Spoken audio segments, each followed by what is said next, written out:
আমরা দেখছি ভুঁইতে প্রচুর পরিমাণের আগাছা হয়েছে, ঘাস, ভুট্টা গাছ সহ।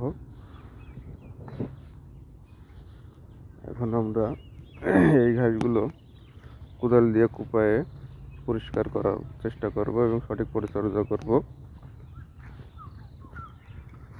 ঠিক আছে, কিছু কিছু জায়গায় খুবই প্রচণ্ড বেশি ঘাস হয়েছে। আগাছা ঘাসগুলো আমরা কুপায়ে ঠিক করব। ওই যে ভুট্টার চারা খুবই সুন্দর হয়েছে, শিশির বিন্দু, প্রত্যেকটা পাতায় শিশির বিন্দু জমে আছে।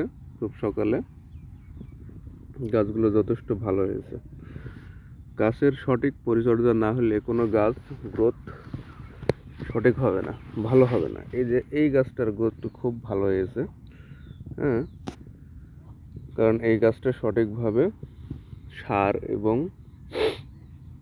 খাবার তৈরির ব্যবস্থা করতে পেরেছে।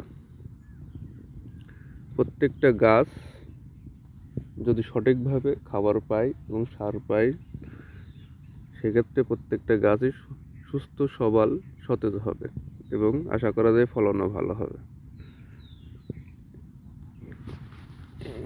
একই দিনে লাগানোর পরেও এই গাছটা খুব ছোট হয়েছে, এরপরে বের হয়েছে, মানে এই চারাটা একটু দেরিতে বের হয়েছে।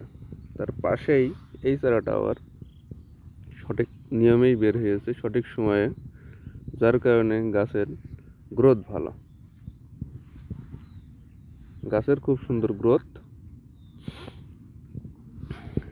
আর এই গাছটা একটু দেরিতে বের হওয়ার কারণে এর গ্রোথটা খুব কম। এই যে পাশের গ্রোথটা খুব ভালো। বইতে প্রচুর পরিমাণে আগাছা আছে, এগুলো কুপায়ে আমরা ঠিক করব। তার পরবর্তীতে আমরা সেচ দেব, সেচ সার দিয়ে আমরা গাছের ভিটামিন দেব। প্রচুর পরিমাণে দুবলো ঘাস হয়েছে, এই যে ঘাস, এই ঘাসগুলো পর্যাপ্ত পরিমাণ আমরা সার দিলে সেই সারের কিছু অংশ এরা খেয়ে নেবে, যাতে ফসলের অনেক ক্ষতি হবে।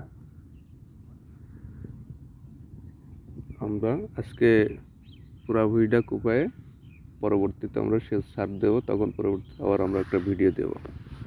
ধন্যবাদ।